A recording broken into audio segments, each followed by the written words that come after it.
Corona की त्रासदी सरकार भले ही भूल चुकी हो, लेकिन भारत नेपाल के सीमा पर बसा हुआ एक गांव है बैरा पंचायत, जहां के मुखिया जी ने नहीं भूला इस त्रासदी को।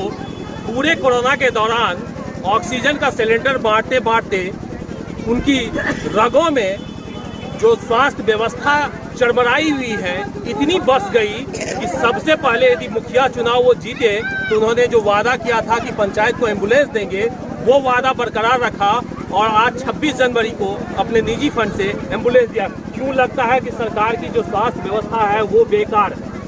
देहाती क्षेत्रों में सर, जब मैं गरीबों का दर्द हमसे पीड़ा सहन नहीं किया गया, तब हमारे अंदर एक व्यथा जगी कि बिना एम्बुलेंस का हम गरीबों को सही हॉस्पिटल में नहीं पहुंचा पाते।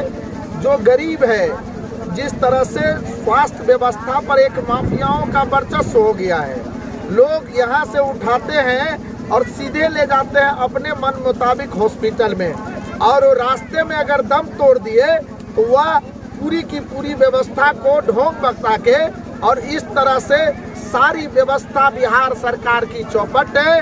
हमको लगा कि अगर हमारी संपत्ति बेचकर भी गांव देहात में अगर एम्बुलेंस दिया जाए तो आम गरीब किसान मजदूर के जान को बचाया जा सकता है। अब लगातार जो है ऑक्सीजन का सिलेंडर है वो भी बांटते रहे। पूरे कोरोना काल हमने देखा था, जब सरकार सो रही थी, सिस्टम सो रहा था, उस समय में आप सक्रिय थे, तो क्या लगा कि ये कोरोना टाइम में जो है वो पूरा फेल है सरकारी सिस्टम जो है स्वास्थ्य का, वो यादें अभी भी है?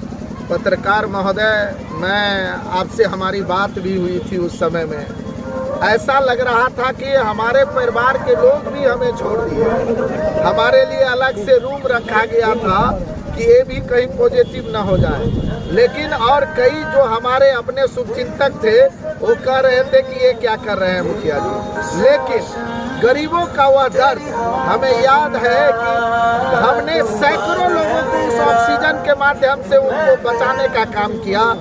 सैकड़ों, यहाँ तक कि पत्रकार महोदय, हाजीपुर वैशाली के लोगों को मैं यहाँ ला के ऑक्सीजन दिया, और आज भी हमारे घर में उस समय में पैसा नहीं था, हमने अपना जो हमारा चेन था उसको बेचकर हमने ऑक्सीजन खरीदा था, और उसी का परिणाम हुआ कि आप आज जो देश और दुनिया में जो ऑक्सीजन के माध्यम से जो इस बैरा का नाम आया, यह तमाम चीज उस गरीबों की आह और आत्मा की पुकार। आगे भी आपने सोचा है, कुछ प्लान है आपके पास में कि उद्योग लगे यहाँ पे, क्योंकि ये बॉर्डर है, बहुत ज़्यादा डेवलप्ड गांव नहीं है, तो क्या क्या सोचा है, क्या प्लान है, गांव को कहाँ ले जाएंगे? यह बॉर्डर इलाका होने के कारण यहाँ पर नौजवानों का बहुत बड़ा भटकाव हुआ है। नौजवान, जिस तरह से बिहार सरकार ने शराब को बंदी किया और वह शराबबंदी फैल रहा, जिसे लोग कहते हैं होम डिलीवरी, उसमें नौजवानों को जो कुछ अर्थ मिल रहा है, बेरोजगारी के दूर करने के लिए जो अपने एक नया रास्ता का चुनाव किया है, उसके ओर भी हमने एक नई फोकस किया है। आज हमारे जो ग्राउंड पर है पत्रकार महोदय, आपको मंगाऊंगा 35 छात्र जो निश्चित रूप से आज सेना में बहाली के लिए और भटकाव से रुकने के लिए हमने एक नया प्रयास किया है, जिसमें हमने ट्रेनर को मंगाया है, वो ट्रेनिंग करेंगे, और उसमें से जो छात्र 4-5 छात्र जो गरीब होंगे, जिन्हें लगेगा कि इनके ऊपर, इनको अगर राजस्थान, हरियाणा, गया भेजा जाए तो उनको भी भेजेंगे। और समाज के अंदर हम चाहते हैं पंचायती राज राष्ट्रपिता महात्मा गांधी का जो सपना था उसको साकार करने के लिए हम जैसे जनप्रतिनिधि को आगे आना चाहिए। जब हम लोग एक दूसरे को आगे आएंगे, मदद करेंगे, तो आने वाले दिन में जो उदाहरण होगा, लोग रास्ते पर चलने का प्रयास करेंगे। अब सेना बहाली की दिशा में जो है कुछ ट्रेनिंग प्रोग्राम चला रहे हैं, महिलाओं के लिए भी कुछ प्रोग्राम? हाँ पत्रकार महोदय, मैं मिथिला पेंटिंग, सिलाई केंद्र, चूड़ी लाठी का जो बनाई होगा, वो इन तमाम बिंदुओं पर आज ही के दिन वो भी 2-4-10 जो मैं कर लूँगा। सिलाई मशीन भी मेरा हो रहा है, वहाँ महिलाओं का समूह पहले मैं बना रहा हूँ। उसके बाद जो मेरा मुख्य फोकस होगा वो होगा मिथिला पेंटिंग। मिथिला पेंटिंग के से ही देश और दुनिया की मधुबनी जिला की पहचान है। इस पहचान को अगर हर एक पंचायत में अगर मिथिला पेंटिंग को अगर विकसित किया जाए, तो जो महिलाएं, जो पुरुष, जो बाहर जाके जो जितना आमदनी का साधन करते हैं मिथिला पेंटिंग के माध्यम से एक बहुत बड़ा बदलाव आएगा और देश और दुनिया में मधुबनी जिला का नाम आएगा और मिथिलांचल गौरवान्वित होगा।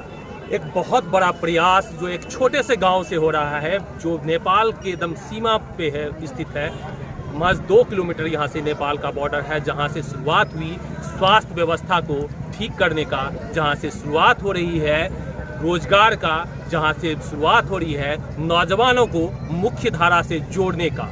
निश्चित रूप से एक बड़ा पहल है, बड़ा एक स्टंट है जो यहाँ पे इन्होंने शुरुआत किया है। निश्चित रूप से बड़ा मैसेज जाएगा पूरे देश को कि आखिर राजनेता भी इस दिशा में सोचने लगे हैं। मिलते हैं फिर इनके किसी अगले वीडियो में भी हम जानकारी जरूर हासिल करेंगे, चूंकि लगातार एक्टिव रहते हैं। तब तक के लिए हम चाहेंगे आपसे इजाजत। सीनियर लोगों सबको आगे आने दीजिए। आवाज आप जरूर आगे आइए। यहाँ कम से कम आपको कोई बचना है। बड़े बुजुर्ग जो भी हैं उनको आगे आने दीजिए। सबको कहीं कुर्सी मंगा के बिठाइए ना, सब बाहर के लोग आ रहे हैं। कहीं 10 को कुर्सी लगवाइए ना। इस साइड